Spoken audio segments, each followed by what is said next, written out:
pour mes affaires, après 14 jours en détention policière, j'ai dit mon client peut gagner bail. La Financial Crimes Commission pas fait objecter au bail. Mais malgré ça, il peut retourner à la clinique tout à l'heure parce que son état de santé toujours pas bon. Et nous prenons note le fait que la presse en général, une finit décider que mon client est coupable. Et sur les réseaux sociaux, il y a beaucoup de commentaires pour dire qu'ils ont fini décider qu'il est en tort.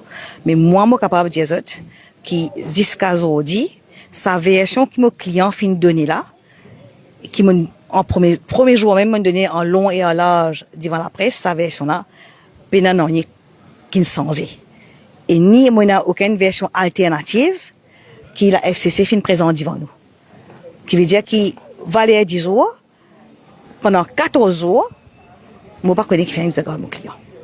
Honnêtement. Je suis persuadé que votre client est toujours innocent. Non, c'est pas à moi de décider ça. Ça, s'il y aura une cour, il y a une cour de justice, la cour de justice va décider.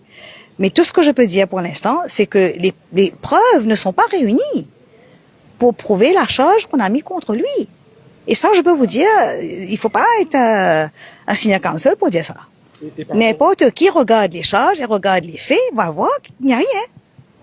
Et par rapport au challenge? Je préfère ne pas parler de ça parce que ça concerne allons dire, les affaires internes de la Cour. Et donc, la marche à suivre pour votre client, c'est quoi? Ben là, je crois qu'il doit se soigner avant tout. Il va retourner en clinique aujourd'hui, là, jusqu'à ce qu'il soit autorisé de retourner chez lui. Ben, je crois, lui, il aura à voir parce que, quelque part, on l'a cloué au pilori, on a décidé pour lui qu'il avait commis quelque chose. Tout le monde est sûr qu'il a fait quelque chose. Mais moi, jusqu'aujourd'hui, je ne sais pas. Est-ce qu'il a touché de l'argent? Qu'est-ce qu'il a touché? Quelle est la gratification qu'il a reçue? Qu'est-ce qu'il a eu? Je ne sais pas moi. Personne ne peut me dire non plus. Quelle est l'information qu'il a divulguée? Je ne sais pas. Quelle est l'information? Quelle est la confidentialité qu'il a enfreint? Je ne sais pas moi. La rencontre de votre client avec... Ben, il n'a jamais nié la rencontre. Il n'a jamais nié qu'il y a eu la rencontre. Mais est-ce que ça le rend coupable d'une offense, d'une charge quelconque? Et tout ce que je vais dire à ce stade, sans m'ingérer dans les affaires qui sont en cours ailleurs, c'est que pour bien moins, enfin, pour beaucoup plus, les autres n'ont pas le même traitement que mon client. Je ne vais pas dire plus que ça pour l'instant, je vais attendre les choses évoluer, mais je vais dire clairement que c'est comme si que dans le cas de mon client, on a voulu faire un exemple de lui. Mais allons vite voir l'actualité, il y a des choses qui sont beaucoup plus importantes qui sont dites et qui passent sous tapis. Et ça, j'aurais voulu que la presse aussi s'intéresse à ça.